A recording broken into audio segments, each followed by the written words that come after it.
Hey, Harland.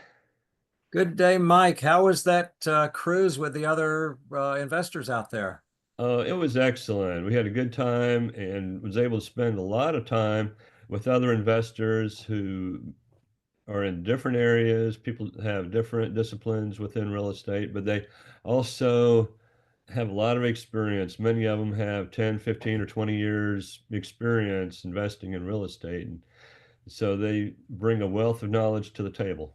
Yeah, some real experts out there and just building those relationships, which you and I are doing these days, because that's where we find these excellent syndicators as well. What do you That's want to talk about today, Mike? oh, most of our investors, or many of our investors, want to be limited partners. That sometimes they want to be active, but there's times to invest passively. Mhm. And so I want to talk about some of the pros and cons of investing in syndications as limited partners. And again, remind our folks listening today that the two types of partners in a syndication. Right, you can have general partners and limited partners. The general partners will be your syndicators who they identify the property, put the syndication together, and they are the ones ultimately responsible for the investment and the operation of the property and investment. So they're operating it, they're making the daily decisions, they're handling all the work with it. Limited partners, not. Correct. They invest their money, and the general partners should also be investing. That's one of our criteria. Mhm. And so we want, but the limited partners have limited liability. They don't have to deal with the tenants and toilets or the phone calls. They just get to invest and enjoy some of the benefits. That's one of the pros for many of us. You and I are both limited partners now. We've done both of those. We like being limited partners because it's hands off. We let somebody else do all the heavy lifting and we get some really significant benefits with it. What are some of those benefits? What are some of the pros? Some of the pros are the hands off, as we just mentioned. You don't have to deal with the phone calls, no tenants and toilets. You know, there are property managers on site that deal with those. And then the returns tend to be better than the stock market. I mean, what have you seen in the stock market over the last uh, You know, period of years? in a 20 or 30-year period in the stock market going backwards, it's 8, 9, 10% returns if you're in the right spot. Right. Mutual funds. And again, you don't have it's all hands off with those, but you're getting a good return. What are the returns with, say, multifamily investments as a Uh, passive they investment? tend to be higher than the stock market. The stock market, I mean, it might be up or down 40% in a given year, but the returns in the uh, syndications tend to be in the mid-teens. We've seen low to mid to high teens, sometimes higher. They also tend to be a little more consistent in the syndications that we have seen. There are, it all depends on the risk and the management. So if folks want to be in buying in the stock market, they might be here, but they could get up here if they're in syndications in multifamily. At least we're finding that and experiencing that as well. That's right. Mhm. And economies of scale is one of the things I like about being in multifamily. I have a small portfolio of single family, but that can be a bit of a hassle, getting repair people there, the travel time for them to get there. Every house has to get its own roof. Uh, you know, Apartments attract me because of these economies of scale. What are some of those? That's right. You may have a management or maintenance staff that'll handle the in-house maintenance. They may handle the heating and air. They can handle plumbing issues, the minor plumbing issues, and the exterior maintenance of the property. You know, Yep. the grounds upkeep. All of those can be handled by a maintenance staff who are getting paid by the hour, but they also uh, it's a lot different when they are doing this day in and day out rather than you're paying somebody higher dollars for a service call. So it's cost more, say, per unit for single family management versus for a multifamily apartment complex. Got it. Right. And you identified another pro for passive investors here that I hadn't thought of. Yeah, no credit required. You're with a syndication as a limited partner, you are able to get the leverage benefit of real estate without using your personal credit. How many times, if you go to buy a rental property, if you're going to get leverage, you'll typically get a mortgage on the property. And what does the bank require? Not that much paperwork, yes. That's right. You might feel better going and getting a root canal. I'm not sure, but And it's it just it, there's it just can be it's a lot simpler to make an investment here, almost as simple as getting a mutual fund, Mike, here to get that, into that the that's right. It is much simpler, and you're able to get the leverage and capitalize on that. Uh, And if folks want to get, kind of some cash coming in while they own this investment, is that possible? I know that's possible with mutual funds that invest in income producing stocks. Is that possible here, or do you just have to wait for it to run itself out? it's absolutely possible. Many syndications offer a preferred return, so that might be in the 6 to 8% range.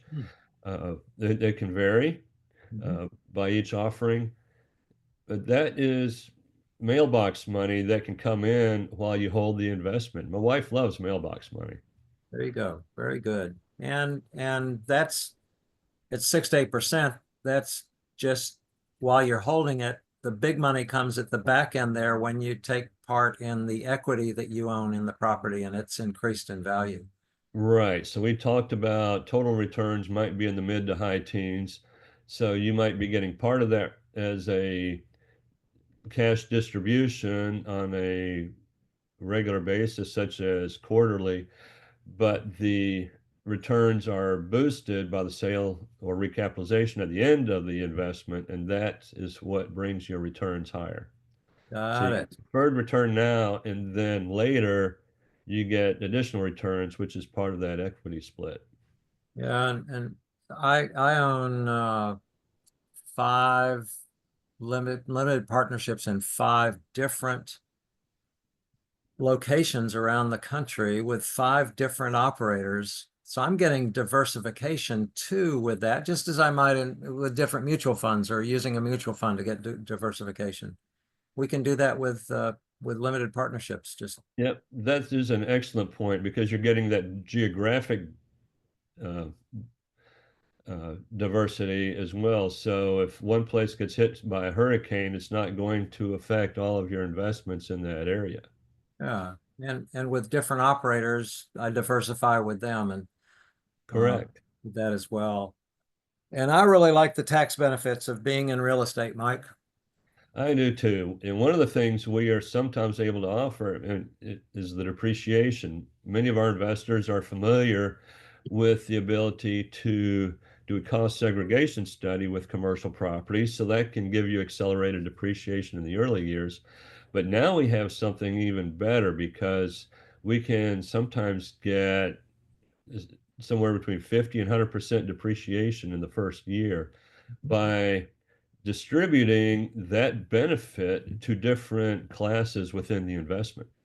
Yeah, so people that are in IRAs that depreciation really doesn't help them at all can share that depreciation with others. They might get a higher return preferred, and others get more depreciation. So that there's that ability with limited partners, particularly one we did back in December that was very, very sweet for a lot of people.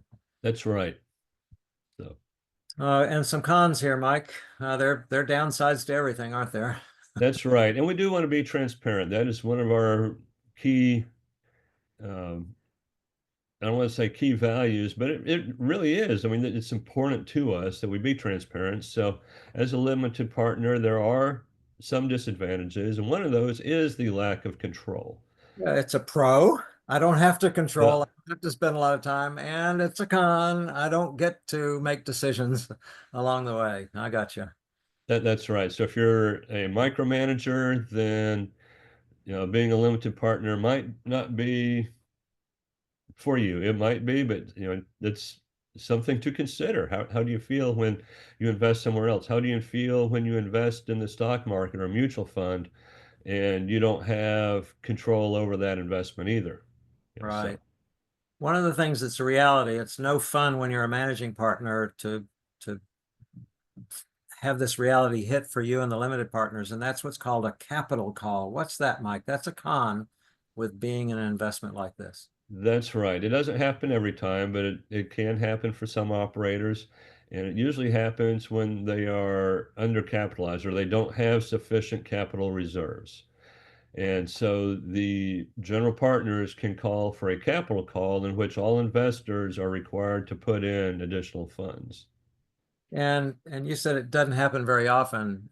We try to find the best of the best operators that really it doesn't happen hardly at all with them because they're so good at what they do. They project well and they manage well.